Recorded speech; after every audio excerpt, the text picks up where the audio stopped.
ሕፃን ውስጥ ካለበት ድረስ ወሰዳቸው። ኮከብንም ሲያዩ ከመጠን በላይ ተደሰቱ። ሃሌሉያ። ታላቅ ደስታ ብዬ የጀመርኩላችሁ እዚህ ጋር ነው። ጌታን ከማግኘት በላይ ምን ያስደስታል? አለ። በጊዜ ብዛት ደስታችንን ከቨር ያደረገብን ነገር አለ አይደል? በዚህ ሲዝን ግን እንወቃቀስና እንመለስ። ጌታን ከማግኘትሽ በላይ ምን የሚያስደስት ነገር አለ? ኦቨርጆይ የሚያደርግ ብላችሁ ፍንቅል አድርጎ የሚያስወጣ ከዚህ በላይ ምን ደስታ አላችሁ? ትልቁ ደስታችን እሱ አይደል? ጌታን ማየት፣ ጌታን ማግኘታችን። ወድቀው ሰገዱለት። ሃሌሉያ። ተደስተው አልቀሩም። የሳገኘ ነው ብለው ተደስተው አልቀሩም። ቀጥሎ ወድቀው ሰገዱለት የሚል ነው የምናገኘው። ወድቀው በንጉሱ ፊት ሰገዱለት። ቻርልስ ላምብ የሚባል አንድ ጸሐፊ እንደዚህ ይላል፣ ብዙ ታዋቂ ሰዎች ሲገቡ ሰዎች ቆሞ ያጨበጭባሉ። ኢየሱስ ጋር ግን እንደዛ አይደለም ይላል። ኢየሱስ ሲገባ ያለህ ዕጣ ፈንታ መውደቅ። ዋው ገባ ብሎ ቆሞ ማጨብጨብ አይደለም። ኢየሱስ ጋር ትክክለኛው ሪስፖንስ መውደቅ። እነዚህ ሰዎች እኮ አንጋሾች ናቸው፣ ከዚህ የሚሰገድላቸው ምናምን ታይፕ እኮ ናቸው። ኢየሱስ ጋር ሲመጡ ግን ሰጋጅ ናቸው። የሚጠበቁ ሰዎች ናቸው። በጣም ብዙ ተከታይ ያላቸው ናቸው። ኢየሱስ ጋር ሲመጡ ግን ተከታይ ናቸው። ወድቀው ሰገዱለት። ኢየሱስ ጋር ደርሶ ሌላ ርዕስ የለም። ኢየሱስ ጋር ደርሶ ሌላ አክቲቪቲ የለም። ኢየሱስ ጋር ደርሶ ያለው አንድ ነው። ወድቆ መስገድ አምልኮ ነው። አመለኩ። ይሄ ሲዝን ይሄን እያሰብን የምናመልክበት ሲዝን ነው። በፊቱ ምንደፋበት፣ ምንወድቅበት፣ ምንበረከክበት፣ ስጦታችንን በፊቱ ምንዘረግፍበት፣ እኔ ያንተ ነኝ፣ የኔ ያንተ ነው፣ ሁሉ ያንተ ነው ብለን በእግዚአብሔር ፊት የምንገዛበት ጊዜ ነው። ዝም ብለን በግና ዶሯችንን አርደን ገና እኮ ነው እያለ የምናሳልፈው ሲዝን አይደለም። የአምልኮ ሲዝን ነው። በፊቱ የምንገዛበት ሲዝን ነው። ሁሉ ይገባሃል የሚል መልእክትን በፊቱ የምናቀርብበት ነው።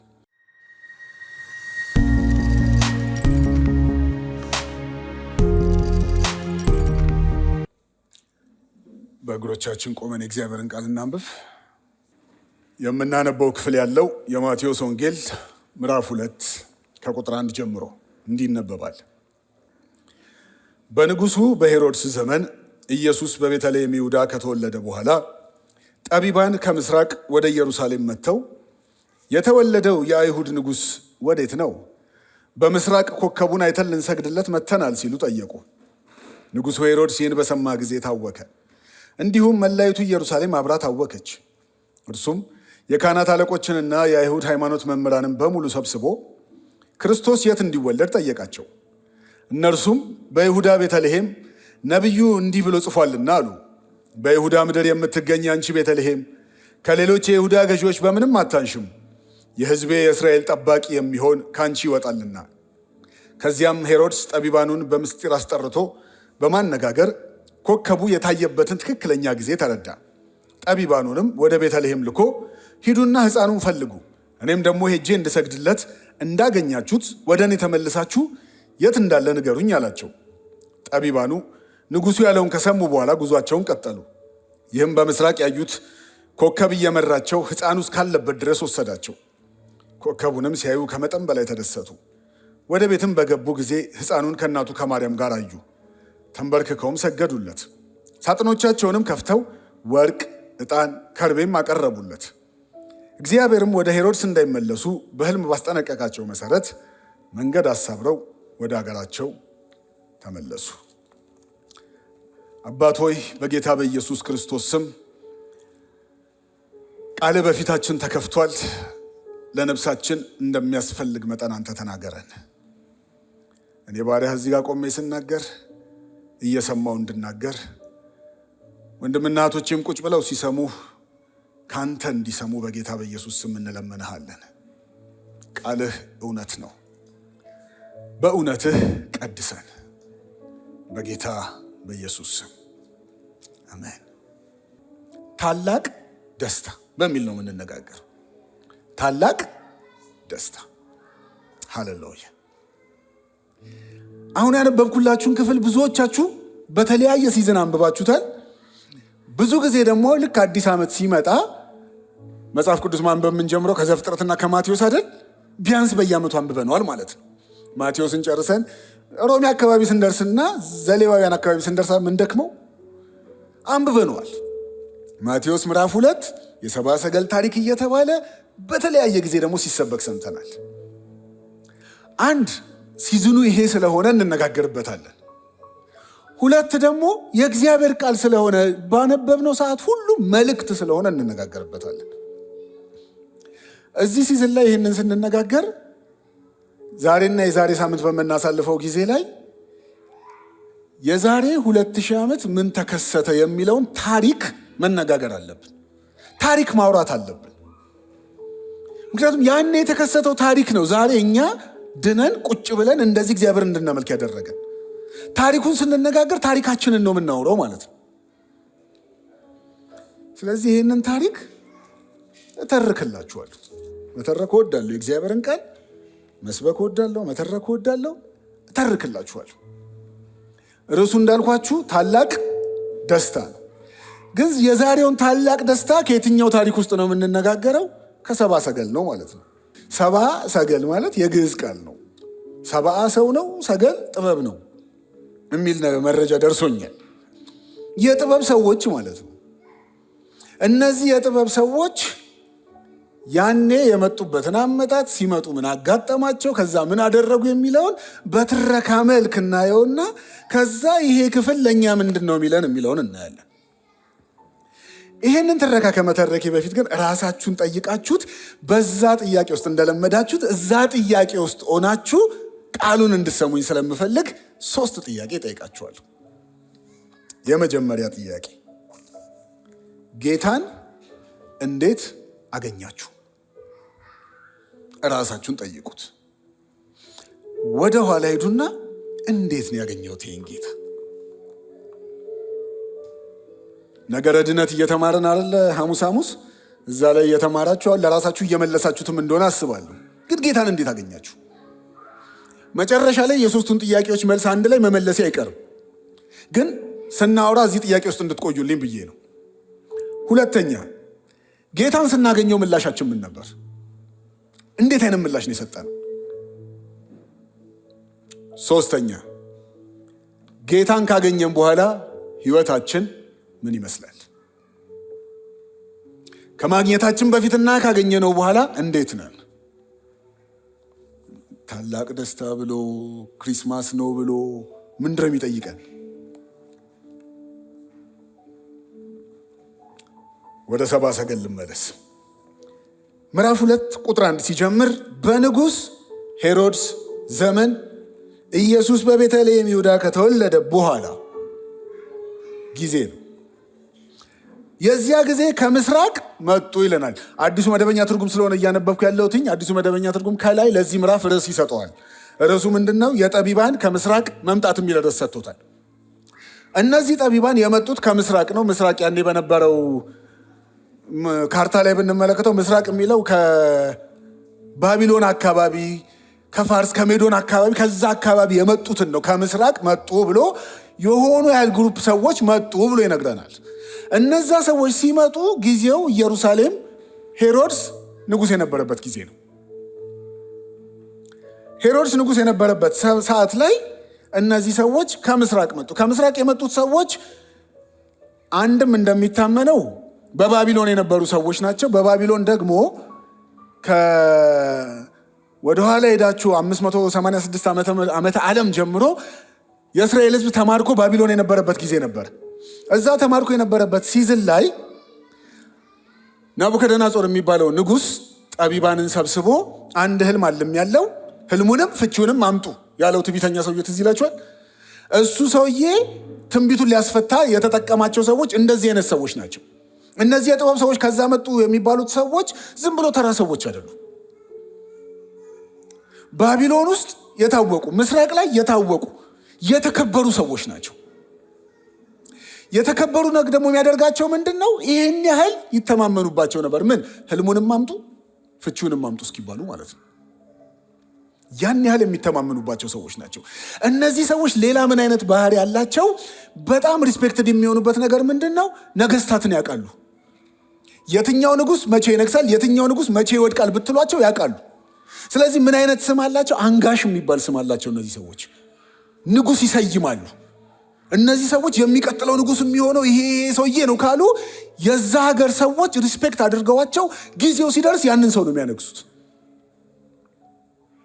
ስለዚህ እነዚህ ሰዎች ንጉስ ተወለደ ብለው ሲመጡ ሪስፔክትድ ናቸው፣ ይሰማሉ ማለት ነው። ዝም ብሎ የተለያዩ እንትኖች ላይ እንደምናየው የሆኑ ሶስት ሰዎች የሆነ ቆብ አድርገው የሆነ ግመል ላይ ቁጭ ብለው የመጡ ዝም ብለው ተራ ሰዎች አይደሉም። ንጉሥ የማንገስ ንጉሥ የመሻር አይነት ስልጣን ያላቸው ሰዎች ናቸው። የሚከበሩ ይሄ ኮከብ ቆጠራ ምናምን የሚባል ነገር ያጠኑ ሰዎች ናቸው። እንደምንድን ነው የሚያምኑት? እንደውም ሹቲንግ ስታር ካዩ እስከምን ድረስ ይናገራሉ? ንጉሱ ሊወድቅ ነው ብለው ይናገራሉ። ይሄን ያህል የሚፈሩ ሰዎች ናቸው። ልክ ናቡከደነፆር ጋር ሲመጣ ግን መፍታት አልቻሉ። ስለዚህ ዳንኤል መጣ፣ ህልሙንም ፍቺውንም ሰጠው። ህልሙንም ፍቺውንም ሲሰጠው ዳንኤል ምን ብሎ ነው የሰጠው? ካንተ በኋላ አንተን ጨምሮ 4 ነገስታት ያልፋሉ። ባቢሎን፣ ሜዶን እና ፋርስ፣ ግሪክ፣ ሮም ይመጣሉ። ከዛ መጨረሻ ላይ ያያት ያቺ ትንሿ ብሎ ትንሿ መንግስት ግን መጨረሻ ላይ ትመጣና ለዘላለም የምትገዛው መንግስት እሷ ነች ይለዋል። ባቢሎን ውስጥ ይሄ ታሪክ በደንብ ይታወቃል። ሜዶንና ፋርስ መጥቷል፣ ባቢሎን መጥቷል፣ ግሪክ መጥቷል፣ ሮም መጥቷል። ከሮም በኋላ የሚጠበቅ አንድ መንግስት አለ። ባቢሎን ውስጥ ይህንን ያውቁታል። ይህንን ያውቁታል ብቻ ግን አይደለም። እነዚህ ሰዎች ደግሞ በምን ተመርተው ነው የመጡት? በኮከብ ተመርተው ነው የመጡት። ታሪክም ጊዜውን አድርሶታል፣ መገለጥም ጊዜውን አድርሶታል። ኮከብ የምላችሁ ይሄ አስትሮሎጂ ጥናቱንና ኮሜት ምናምን የሚወረወሩት ምናምን ይቺ ኮከብ ትለያለች። እስከ ዛሬ እንደሚያውቁት አይነት ኮከብ አይደለም። ኮከብ እየመራቸው ነው የመጡት። ጊዜም ቆጥረው ከታሪክ ጋርም አያይዘው ነው የመጡት። ለምን? የሮም መንግስት መጥቷል። ከሮም መንግስት በኋላ የሚጠበቅ መንግስት አለ። ሃሌሉያ! የጌታችን መንግስት እኛ የገባንበት የመጨረሻው መጀመሪያ የሆነው መንግስት ማለት ነው። የመጨረሻውን ታሪክ የሚጀምረው ግን የመጀመሪያ የሚመጣው። ስለዚህ እነዚህ ሰዎች ይህንን ታሪክ ይዘው በኮከብ እየተመሩ መጡ። ትንቢት ያውቃሉ። ዳንኤል ደግሞ ትንቢቱ እንደሚፈጸም ዳንኤልንም ይፈሩታል። ለምን? አንበሳ አልበላውም፣ እንዳትረሱት። ቀላል ሰው አይደለም። ስለዚህ ዳንኤል ከተናገረ በቃ ባቢሎን ውስጥ ይሄ ታሪክ እየተወራን የቆየው። እነዚህ ሰዎች ሲመጡ ሄሮድስ ንጉስ ነው።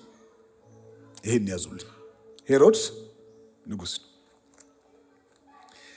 እነዚህ ሰዎች በመንገዳቸው ሲመጡ እኛ ጭንቅላታችሁ ላይ የሳላችሁትን አሁን 3 ሰዎችና 3 ግመልን አውጡትና ትክክለኛውን ኢሜጅ ልስጣችሁ። ሲመጡ ግር ብለው ነው የሚመጡት። በጣም ብዙ ናቸው። ብዙ ናቸው ብቻ ሳይሆን ደግሞ ሮያል ጋርድ አላቸው፣ ይጠበቃሉ። ጋርዶች ሁሉ አሏቸው። ሰዎቹ ብቻ ሳይሆን በጋርድ ተከበው ነው የሚመጡት። ብዙ ግመል ያለው፣ ፈረሶች አሉ። የተከበሩ ሰዎች ናቸው። ስለዚህ ከተማ ውስጥ ሲገቡ ያስታውቃሉ። ሞዲ እዚህ ከተማ ገባ ሲባል እንዴት ነበር? ልጆቻችንን ከትምህርት ቤት ለማውጣት እንዴት አይነት ችግር ውስጥ ነው የገባ ነው። ስለዚህ ከተማ ሲገቡ ይታወቃል እነዚህ ሰዎች። አሁን ደግሞ ለየት የሚያደርገው ከተማ ሲገቡ አንድ ነገር እየተናገሩ ነው የገቡት። የተወለደው የአይሁድ ንጉስ የት ነው እያሉ ነው የሚገቡት። የሆነ ያህል ግር ብሎ የሄዱና የሆነ ቦታ ጋር የቆሙና አንድ ጥያቄ ይጠይቃሉ። ምን? የተወለደው የአይሁድ ንጉስ የት ነው? ለሰው ሁሉ ጥያቄ የሚፈጥር አይነት አጠያቂ እየጠየቁ ነው የመጡት። ምን ያህል ጊዜን ቆጥረውና ምሪቱን ተከትለው ሪስፔክት አድርገው እንደመጡ የምታውቁት። የአይሁድ ንጉስ ተወልዷል እንዴ የሚል ጥያቄ ይዘው አይደለም የመጡት። የት ነው ብለው ነው የመጡት። እርግጠኛ ናቸው። ተወልዷል፣ የት ነው ነው ጥያቄያቸው። ከተማው ሲገቡ ንጉሱ ያኔ ማን ነበር ብያችኋለሁ? ሄሮድስ። ሄሮድስ ዛሬ ታሪክ ነው ማውራችሁ ብያችኋለሁ። ሄሮድስ እነሱ የመጡት የት ነው? ኢየሩሳሌም። ራሳችሁን በዚህ ቦታ ክተቱትና የሆነ ሰዓት ኮከቧን መከተል አቁሟል ማለት ነው። እነዚህ ሰዎች ኮከቧ ኢየሩሳሌም አልመራቻቸውም። ኮከቧ ቤተልሔም ነው የምትመራቸው። ጭንቅላታቸውስ ምን አለ? ንጉስ ይነግሳል፣ ንጉስ ተወልዷል። ስለዚህ ንጉሱ የት ነው የሚወለደው? ቤተ መንግስት። ስለዚህ ቤተልሔም አይደለም የሚሄዱት እነዚህ ሰዎች። በኮከብ ተመርተው ጊዜውንም ጠብቀው ሲመጡ የት ነው የመጡት? ኢየሩሳሌም። የሆነ መተላለፍ አለ። ኢየሩሳሌም መጥተው የሚጠይቁት ጥያቄ አንድ ነው። የተወለደው ንጉስ የት አለ? ሄሮድስ ደግሞ እንኳን የተወለደ ንጉስ ብላችሁት አይደለም፣ እንኳን አዲስ ተወለደ ብላችሁት አይደለም፣ የራሱን ልጆች የሚበላ ወሮ በላ ነው። ንጉስ መጣ ካላችሁት ሄሮድስ በቃ ታሪክ አበቃ። ሄሮድስ ለምን ተጠቀሰ እዚህ ጋር? የሄሮድስ ሲዝን ለምን ሆነ የሚለውን በደንብ እንየው። ሄሮድስ እስራኤላዊ አይደለም፣ ኤዶማዊ ነው። ኤዶም የኤሳው ዘር ነው። የኤሳው ዘር የያዕቆብ ዘር ላይ ነግሷል። ያዙልኝ። የኤሳው ዘር የያዕቆብ ዘር ላይ ነግሷል። ኤዶማዊ ስልጣን ይዟል። ስልጣኑን የሰጠው አውጉስቶስ ቄሳር በወኪልነት አስተዳድርልኝ ብሎ ያችን ኢየሩሳሌምንና አካባቢ ያለውን ግዛት ሰጥቶት ነው። ኢየሱስ የተወለደበት ሲዝን ላይ ሄሮድስ ታላቁ ሄሮድስ በመባል ነው የሚታወቀው። ብዙ ሄሮድሶች አሉ። ከዛም በኋላ አርኬላውስም ሄሮድስ ተብሎ ይመጣል። ከዛ ያዕቆብን የሚያሰይፍበት ጊዜም ላይ አንድ ሄሮድስ ይመጣል። ይሄኛው ሄሮድስ ግን ታላቁ ሄሮድስ ነው። ታላቁ ሄሮድስ ደግሞ ምን አይነት ነገር አለበት? በእኔ ዘመን እኔን የሚተካ ራሱ አይመጣም የሚል ፕራይድ አለበት። ሁለተኛውን ቤተ መቅደስ በማሰራት የሚታወቅ ሰው ነው። በጣም በቃ አገዛዝ ላይ ብዙ ነገር ያደረገላቸው ሰው ነው። ግን ደነገጠ። ምን አስደነገጠው? አንደኛ ኤዶማዊ ነው። የዳዊት ዘር የሆነ ይመጣል ከተባለ እሱም የሚጠብቀው አጠባበቅ አለ ማለት ነው። እሱም በምን ታውቃላችሁ? ቀጥሎ ትንሽ ወረድ ብላችሁ ስታነቡ የአይሁድ ንጉሥ የተወለደው የት አለ ሲሉ ዞር ብሎ መሳፍንቱንና አለቆቹን ሰብስቦ እሱ የሚጠይቀው የተወለደው የአይሁድ ንጉሥ የት አለ አይልም። ክርስቶስ የት ነው የሚወለደው ብሎ ነው የሚጠይቃቸው። ቃሉ ራሱ ይቀየራል። የሚያውቀው ነገር አለ ማለት ነው።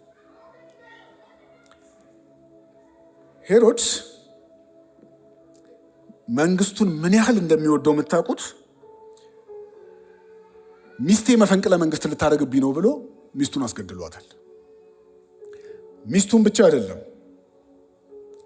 አንቲፓተር፣ አሌክሳንደር እና አሪስቶቡለስ የተባሉ 3 ልጆቹን እንዳይነግሱ ብሎ አስገድሏቸዋል። ስልጣኑን በጣም ነው የሚወዳት፣ ንግስናውን በጣም ነው የሚወደው። ልጆቹን እንኳን የሚያስገድል ሰው ነው። በዙፋኑ መጣችሁለት ማለት አለቀላችሁ ማለት ነው። ታሞ አልጋ ላይ ተኝቶ 4ኛው ቢሲ ላይ ነው የሞተው። አልጋ ላይ ተኝቶ ሲሞት እንደማይለቀስለት አወቀ። ይህ ህዝብ ጨካኝነቴን ስለሚያውቅ አያለቅስልኝም ብሎ አስቦ የመጨረሻ ኑዛዜው ላይ ልክ እንደሞትኩኝ ከተማ ውስጥ ገብታችሁ ዋና ዋና የከተማዋን ፊገሮች ግደሏቸው፣ ለነሱ እያለቀሱ አብረው ለኔ የሚያልቅሱ ብሎ ተናዞ ነው የሞተው። ይህን ያህል ጨካኝ ሰው። አሁን 2 ያዙልኝ፣ ሄሮድስና የአይሁድ ንጉሥ ኢየሱስ፣ ኤሳውና ያዕቆብ። ምድራዊው ከሰማያዊው፣ ስጋዊው ከመንፈሳዊው ነው ማለት ነው። እዚህ ጋር ንግስና ተብሎ ሲመጣ ጦርነት የገጠመው ሄሮድስ ሲደነግጥ ይህንን ሁሉ ስለሚያውቅ ነው የሚደነግጥ። የኢየሩሳሌምና የካህናቱ መደንገጥ አይገባኝም። እስካሁን መደሰት ነው የነበረባቸው። ለምን? ከዳዊት ዘር የሆነው ሰብሎ ስለተነገራቸው ማለት ነው። ሄሮድስ ደነገጠ። ከዛ ጠራቸውና ጥያቄ ነው የጠየቃቸው። ሁሉንም የካህናት አለቆችን በዛ ሰዓት የነበሩትን አዋቂ የሚባሉትን ሰበሰበና ክርስቶስ የት ነው የሚወለደው? እነሱ ብለው የመጡት ምንድን ነው? የአይሁድ ንጉሥ። እሱ ደግሞ ሲያይ የተገባ ተስፋ አለ፣ ያውቃል ክርስቶስ የት ነው የሚወለደው። ደስ የሚለኝ ሄደው ታሪክ አገላብጠው ምናምን መጡ አይልም። እዛው ቆሞ ነው የነገሩት። እነዚህም ሰዎች ያውቃሉ። እነዚህም ሰዎች እንዲህ በቤተልሔም ነው ለምን መሰለ ብለው ማብራራት ነው የጀመሩት። በቤተልሔም ይወለድ ለምን? አንቺ ቤተልሔም የይሁዳ ምድር ከይሁዳ ገዢዎች ከቶ አታንሽም፣ ሕዝቤን እስራኤልን የሚጠብቅ መስፍን ከዚህ ይወጣል ተብሏል። እነሱም ውስጣቸው መሲሁ ይመጣል የሚለው ነገር ስለሚያውቁት ስለ መሲሁ እያንዳንዷን ትንቢት ያውቋታል። ስለዚህ የት ነው የሚወለደው ሲባሉ እኔ እንጃ እስኪ እናጣራ ነገር አይሉ። ኧረ በቤተልሔም ነው ያውቁታል። ከዛ በኋላ ታሪኩ እንደዚህ ይቀጥላል።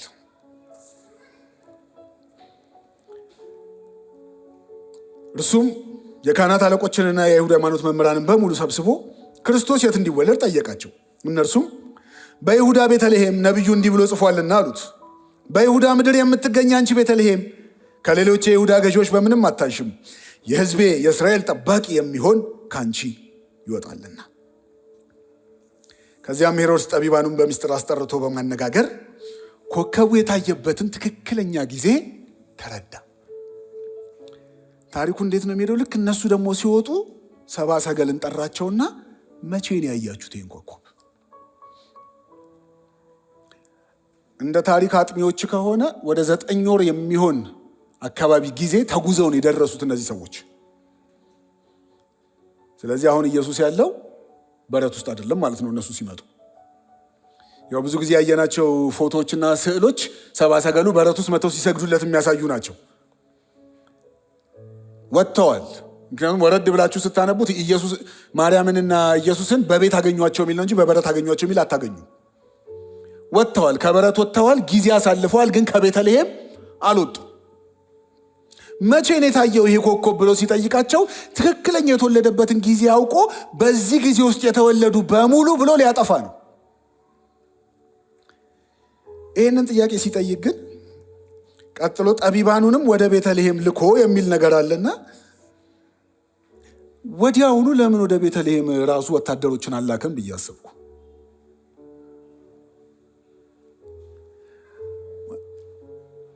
ኮከቡ ለካ የሚመራው ጠቢባኑን ብቻ ነበር።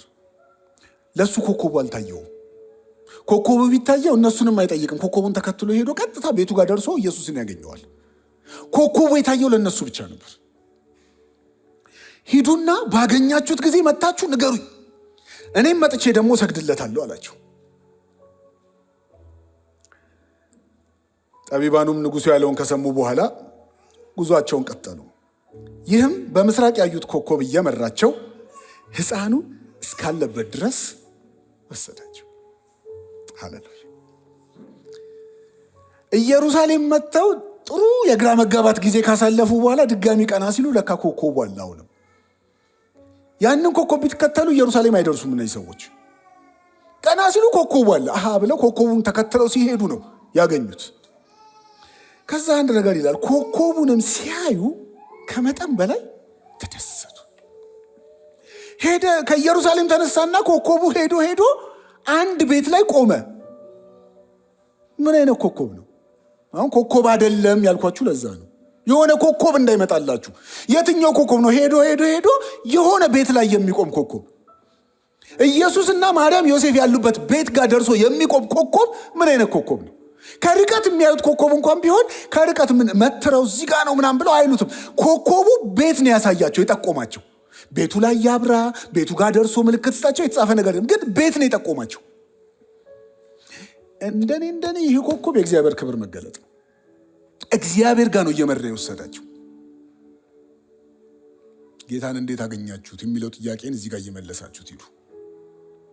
ተመርታችሁ የመጀመሪያዎቹ ጌታን ያገኙት አሕዛብ እነዚህ ሰብአ ሰገል ናቸው። መጀመሪያ ጌታን ያገኙት እነዚህ ናቸው። እንዴት አገኙት? ተመርተው። ራሱ እግዚአብሔር እየመራቸው ማለት ነው። ኮከቡም ሕፃኑ እስካለበት ድረስ ወሰዳቸው። ኮከብንም ሲያዩ ከመጠን በላይ ተደሰቱ። ሃሌሉያ። ታላቅ ደስታ ብዬ የጀመርኩላችሁ እዚህ ጋር ነው። ከመጠን በላይ ተደሰቱ። ደስታውን ነው ሴሌብሬት የምናደርገው። ከመጠን በላይ። የእንግሊዘኛው ቃል ደስ ይላል። ኤክስፕሎድ የሚያደርግ አይነት ጆይ ነው የሚለው። አያውቁትም እነሱ ራሱ ፈንቅሏቸው ሲወጣ የሆነ ሰው ላይ የታየ ነገር አለ። ደረስን፣ አገኘነው፣ ኮከቡ ቆመ፣ ቤቱ ጋር ደረስን የሚል ሰው ሁሉ ላይ የሚጋባ አይነት ታላቅ ደስታ ደስ አላቸው። የሚነበብ አይነት ደስታ ነው የተደሰቱት። ቆመ እኮ፣ ቤቱ ጋር ደረስን እኮ፣ እዚህ ነው ያለው እኮ፣ ንጉሱን አገኘነው እኮ የሚል አይነት ደስታ ውስጥ ነው የገቡት። ኮከቡንም ሲያዩ ከመጠን በላይ ደስ አላቸው። ወደ ቤትም በገቡ ጊዜ ሕፃኑ ከእናቱ ከማርያም ጋር አዩ፣ ተንበርክከው ሰገዱለት። ሲነሱ ንጉሥ ፍለጋ ነው የመጡት። ሲደርሱ ንጉሱን ያዩት፣ የሰገዱትም ለንጉሱ ብቻ ነው። ከማርያም ጋር ብለው አስቀምጦልናል። ሰገዱላቸው ግን አላለንም። መልእክት ነው። አብረው ናቸው። ኢየሱስ ከእናቱ ጋር ነው። የተሰገደው ግን ለማን ነው? ለልጁ ብቻ ነው፣ ለንጉሱ ብቻ ነው። ኢየሱስ ጌታ ነው። ሳጥኖቻቸውንም ከፍተው ወርቅ፣ ዕጣን፣ ከርቤ ያቀረቡለት። እግዚአብሔርም ወደ ሄሮድስ እንዳይመለሱ በሕልም ማስጠነቀቃቸው መሰረት መንገድ አሳብረው ተመለሱ።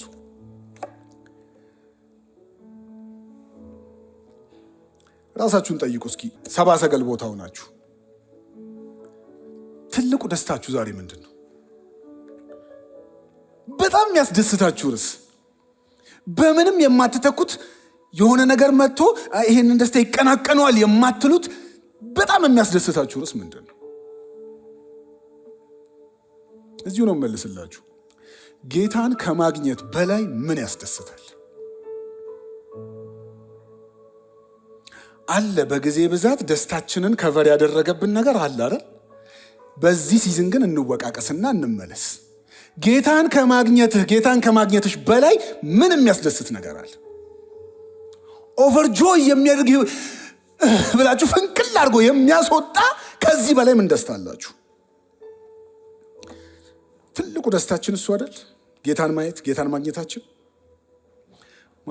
በደስታ ፈነዱ አይነት ነገር ነው የሚያወራው። ለምን 9 ወር ሙሉ ተጉዘውን ያገኙት? 9 ወር ሙሉ ሲመሩ ነበር። ደረስን ሲሉ ነበር። መጨረሻ ላይ ተሳስተው እንደውም ሄሮድስ ጋር ሁሉ ገብተው ነበር። ልክ ሲያገኙት አሉ፣ ረፍ አሉ። ጌታን ከማግኘት በላይ ምን ያስደስታችኋል? ዕለት ዕለት ቤተ ክርስቲያን ስትመጡ፣ ቃሉ ስትፈልጉት፣ ጸሎቱ ስትፈልጉት፣ አምልኮ ስትፈልጉት፣ በእያንዳንዱ በምታደርጓቸው መንፈሳዊ አክቲቪቲዎች ውስጥ ጌታን ከማግኘት በላይ ምን ያስደስታችኋል? ቃሉን ስንሰማ ከቃል ውስጥ ጌታን ከማግኘት በላይ ምን ያስደስታችኋል? እቤታችሁ በርከክ ብላችሁ ውዴ ኢየሱስ ናፈቀኝ ስትሉ ቀጥሎ እሱን ከማግኘት በላይ ምን ያስደስታችኋል? በጸሎታችሁ ከተደሰታችሁ ተሸውዳችኋል። ጌታን በማግኘት ነው ደስታው። ስለዚህ ራሳችሁን እየጠየቃችሁት ሂዱ። ከዛ ደስ የሚለው ተደስተው ቀሩ ስለማይል ነው። ሃሌሉያ! ዋው ደስ አላቸው፣ ታላቅ ደስታ እኮ ነው የተደሰቱት ብለው አያቆምም ታሪኩ። እኛን ነው፣ እነዚህ ሰዎች እኛን ነው የሚወክሉት። የመጀመሪያዎቹ አሕዛብ ናችሁ ስላልኳችሁ ሁላችንም አሕዛብ አይደል? እኛን ነው የሚወክሉት። ልክ ጌታን ካገኙ በኋላ ምን አደረጉ ነው የሚሉ?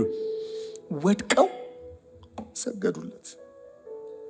ሃሌሉያ! ተደስተው አልቀሩም። የሳገኘ ነው ብለው ተደስተው አልቀሩም። ቀጥሎ ወድቀው ሰገዱለት የሚል ነው የምናገኘው። ወድቀው በንጉሱ ፊት ሰገዱለት።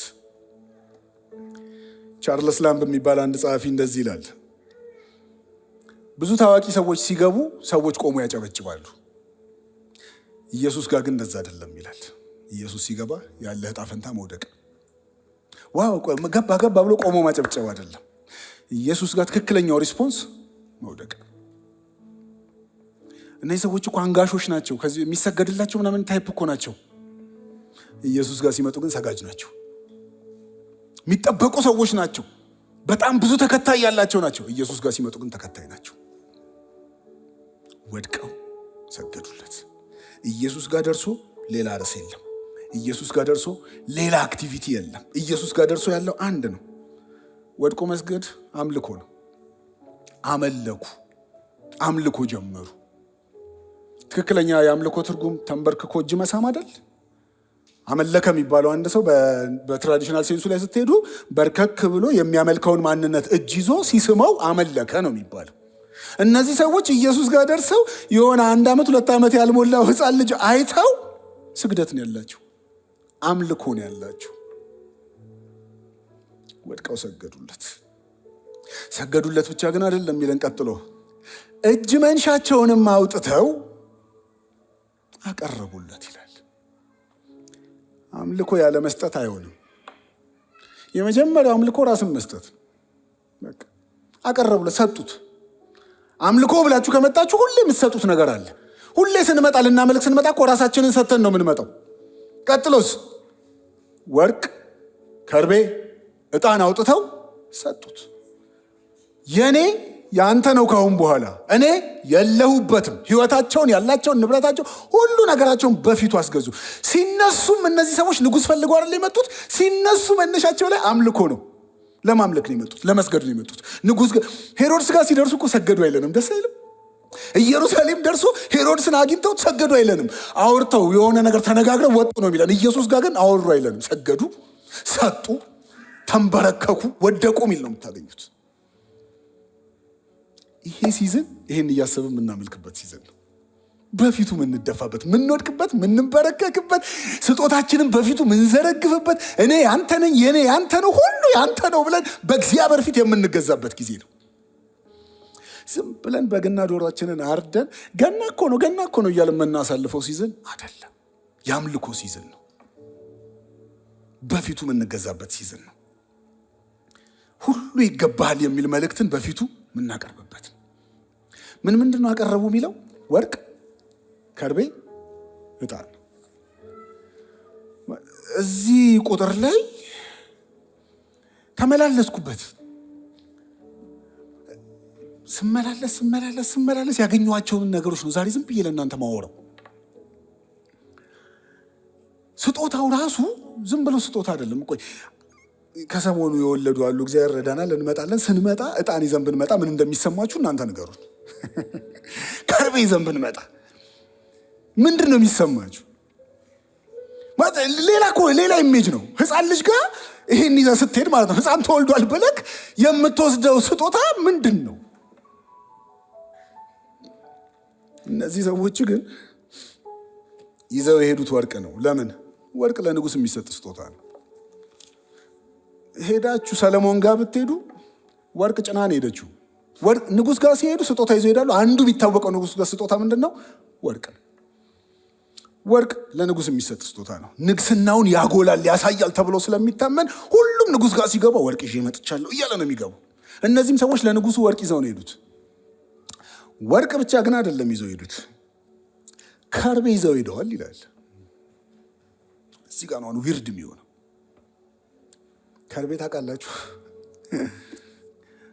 ከርቤ መጽሐፍ ቅዱስ ላይ ለየት ያለ ትርጉም ያለው ነገር ነው። ከርቤ አንደኛ የቁስል መድኃኒት ነው። ከርቤ የቁስል መድኃኒት ነው። ሰው ሲያመው እንደ ማደንዘዣ ሁሉ ይጠቀሙበታል። ቁስሉ ዙሪያ ላይ በመነስነስ ማደንዘዣ ያደርጉታል። እና እዚህ ሕፃን ልጅ ጋር ይዘው የሄዱት ከርቤ ነው። ትንቢታዊ ነው። ይሄ የተወለደው የሚታረደው በግ ነው። ንጉሥ ነው ብለን የምንሰግድለት የሚታረደው በግ ነው። ራሱ ከርቤ አይደለም። ግን መጨረሻ ላይ ሄዳችሁ ኢየሱስ ክርስቶስ የሞተበት ጋር ስታነቡ ማርቆስ 15 ላይ መስቀል ላይ ሆኖ ሲያጣጥራ ሲል ወታደሮቹ ምንድን ያደረጉት? ከርቤ የተቀላቀለበት ወይን ጠጅ አምጥተው ሰጡት ይላል። ለምን? ፔኑን እኮ ሊያደነዝዙት እኮ ነው። ወይን ጠጅ በራሱ አደንዛዥ ነው። እዛ ላይ ከርቤ ጨምረው ሊያደነዝዙት ነው። አልቀበልም አላቸው ይላል። ማደንዘዣ አልቀበልም፣ አውቄ ነው የምሞትላችሁ፣ ህመማችሁን ፔኑን ፊል አድርገዋለሁ እንጂ ከርቤ ከወይን ጠጅ ጋር አልቀበልም አላቸው ይላል። ከዛ ከሞተ በኋላ ዮሐንስ 19 ላይ ደግሞ የቀበሩት ማን ናቸው? ዮሴፍና ኒቆዲሞስ አይደል? ኒቆዲሞስም ከርቤና እሬት ቅልቅል ይዞ መጣ ከመገነዙ በፊት ይላል። ከርቤ የሚያመለክተው አንድን ነገር ነው፣ ቁስልን፣ ሞትን፣ መጨረሻውን ነው የሚያመለክተው። ዕጣን ክህንነቱን ነው የሚያመለክተን፣ የካህናት አገልግሎትነቱን የሚያመለክተን ነገር ነው። እነዚህ ሰዎች ዝም ብሎ ስጦታ አይደለም ይዘው የመጡት፣ ብዙ ታሪክ ነው ተሸክመው የመጡት። እነዚህ ሰዎች አንብበን ብቻ የምናልፈው ክፍል አይደለም፣ እኛ ያለንበት ክፍል ነው ያልኳችሁ። ለዛ ነው። ሃሌሉያ። ይሄንን በፊቱ አቀረቡለት ይልና ቀጥሎ አንድ ነገር ይነግረናል። እግዚአብሔርም ወደ ሄሮድስ እንዳይመለሱ በሕልም ባስጠነቀቃቸው መንገድ መሰረት በሌላ መንገድ። ሃሌሉያ። ብራዘር፣ ጌታን ካገኘ በኋላ በዛው መንገድ መቀጠል አችልም። ሌላ መንገድ። አሜን አትሉ? ጌታን አግኝተ በዛው መንገድ ከተመለስክ ራስን ፈትሽ። ጌታን አግኝተ በዛው መንገድ ኑሮ ከቀጠልክ ማንን ያገኘው? ጌታን አግኝቶ ተመሳሳይ ኑሮ አይኖርም። ሐሙስ እንደዛ ነው አይደል የተማርነው? ቅድስና ብለህ ጌታን አግኝተህ ሌላ ነው መንገዱ፣ ሌላ ነው። ጌታም ይጠነቀቅልሃል። ያገኘኸው ጌታ ይጠነቀቅልሃል፣ መንገድ ይጠቁመሃል፣ ኑሮ ያሳይሃል። ዝም ብሎ መመለስ አይደለም። ኖ በሌላ መንገድ ነው ብሎ ነው ይጠቁማል። በዛ እንዳትሄዱ። ያገኘኸው ጌታ ያስመልጠሃል። ያገኘኸው ጌታ መንገድ ይመራሃል። ጌታን አግኝቶ ዝም ብሎ እንደ በፊቱ መመላለስ የለም። አምልኮ ጋር ልመለስና አምልኳችን እያንዳንዱን የህይወታችንን ክፍል መንካት አለበት ብዬ አምናለሁ። እንዳልኳችሁ ስግደትም ነው፣ ያለንን ሁሉ በፊቱ የምናስገዛበትም ነው።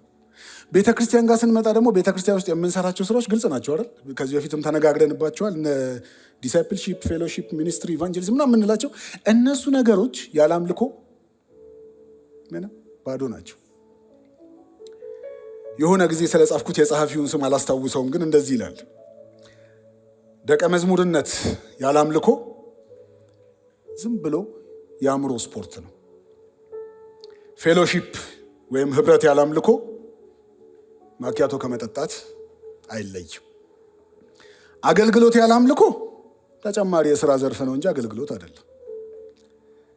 ኢቫንጀሊዝም ያለ አምልኮ ምርጥ ማርኬቲንግና ሴልስ ስትራቴጂ ይሆናል እንጂ ዋጋ የለው። እያንዳንዱ ነገር አምልኮ እንደሆነ ማሰብ አለብን። ከአምልኮ ጋር የተነካካ እንደሆነ ማወቅ አለብን። ታዲያ ጥያቄው እዚህ ጋር ነው የሚመጣው። ፈልገነው ተመርተን የመጣነውን ጌታ አግኝተነዋል ወይ? ስናገኘውስ የመጣነው ለአምልኮ እንደሆነ እርግጠኞች ሆነን አምልከናል ወይ? ስጦታችንን በፊቱ አቅርበናል ወይ? ሰጥተናል ወይ? ያገኘነው ጌታስ መንገድ አስቀይሮናል? ቼክ ዩርሰልቭስ። ይሄንን ጌታ የተወለደበት ሰዓት ላይ ዛሬም ያሉት አይነት ወገኖች ያኔም ነበሩ። ዛሬም ወንጌል ሲሰበክ ሰዎች የሚሰጡት ምላሽ ያኔም ተሰጥቷል። ኢየሱስ መድህን ተወልዷል የተባለበት ሰዓት ላይ አሁን የሚሰጠው አይነት ምላሽ ያኔ ሰዎች ሰጥተዋል።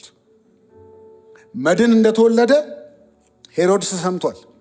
ዘንድሮም ሄሮድሶች አሉ፣ ጌታ ላይ ጥላቻ ያላቸው፣ ዛሬም ሊገሉት የሚፈልጉ፣ ዛሬም እሱ አይደለም እኔ ነኝ የሚሉ እኔነት የሚያጠቃቸው ሄሮድሶች አሉ። ዛሬም ንጉሥ እሱ አይደለም እኔ ይበቃለሁ፣ ለኔ ሃይማኖቴ ይበቃል፣ ስነ ስርዓቴ ይበቃል፣ አካሄዴ ይበቃል፣ እኔ ይበቃለሁ የሚሉ ሊሸፍኑትና ስነ ስርዓታቸውን ብቻ ሊያጎሉ የሚፈልጉ ዛሬም ሄሮድሶች አሉ። ሄሮድሶች ብቻ ግን አይደሉም፣ ደግሞ ካህናትና አለቆቹም አሉ። የመጣውን ጌታ እንደ ኖርማል የሚቆጥሩ።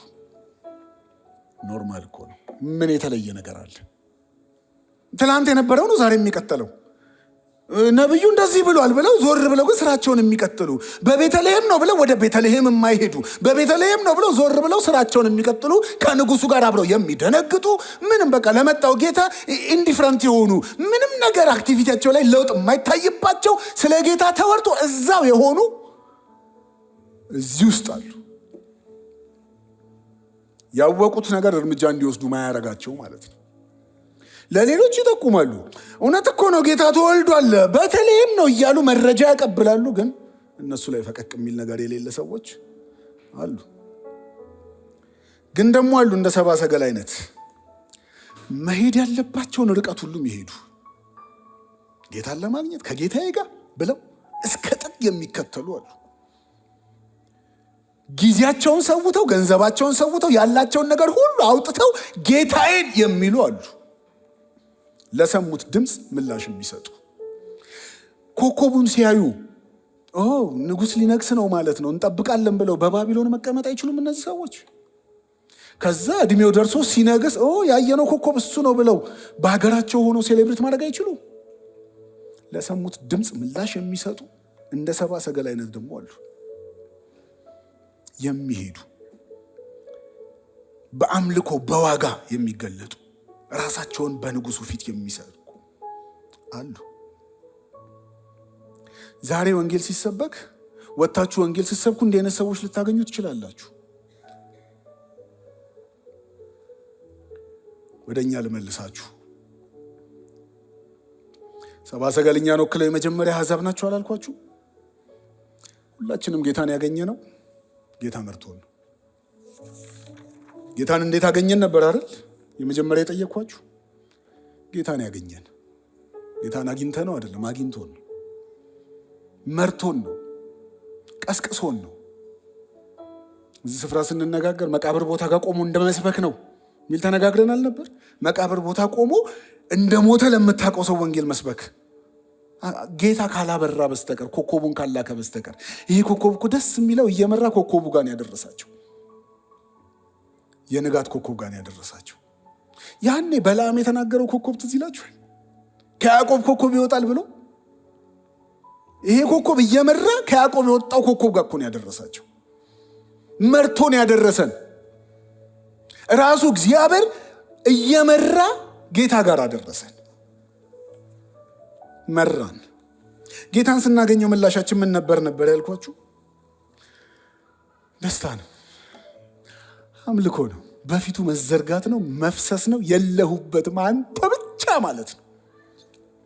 ወንድሞቼ ብሎ እኛን መጥራቱ ይገርመኛል። በዚህ ካልተገረምክና በዚህ ካልተደሰትክ በምን ልትደሰት ነው? ያስፈነጥዘኛል የሚለውን መጀመሪያ ስሰማ ኧረ ወርቅዬ ደግሞ ልዩ ቃል ይጠቀማል ምናምን ብዬ ነበር። ከምር ግን ካላስፈነጠዘ ምንድን ነው? ያስፈነጥዛል እኮ ከምር። ከመጠን ያለፈ ደስታ እኮ የሚለው እሱ ነው። በቃ መፈንጠዝን እኮ ነው። ይህን ምሳሌ ልመስለውና ዳዊት ታቦት ወደ ከተማ ሲገባ እርቃኑን አየችው የሚለው እኮ ልብሱን ገነጣጥሎ ምናምን አውልቆ እርቃኑን ጨፍሮ አይደለም። ያኔ ቀሚስ ስለሚለብስ ሲዘላ አየችው ለማለት ነው። እና ምን አለ አንድ ሰውዬ ልክ እሱ ታሪክ ካበቃ በኋላ ሚልኮል መታ ራስህን እንዴት በእነዚህ ፊት ታዋርዳለህ ምናምን ካለችው በኋላ ስለ ሚልኮል አንድ መግለጫ ሰጠ አለ። ባይብል ሂዳችሁ ስታነቡት አንድ መግለጫ አለው። ምን ከዛ ጊዜ ጀምሮ አልወለደችም ይላል። ብዙ ጊዜ ባይብል ላይ ያልወለዱ ሴቶችን ሲያወራ ቀጥሎ ምን አይነት ዲስክሪፕሽን አለው? እግዚአብሔር ማጸኗን ዘግቶ ነበርና ሚል ሚልኮል ጋር ግን የለም።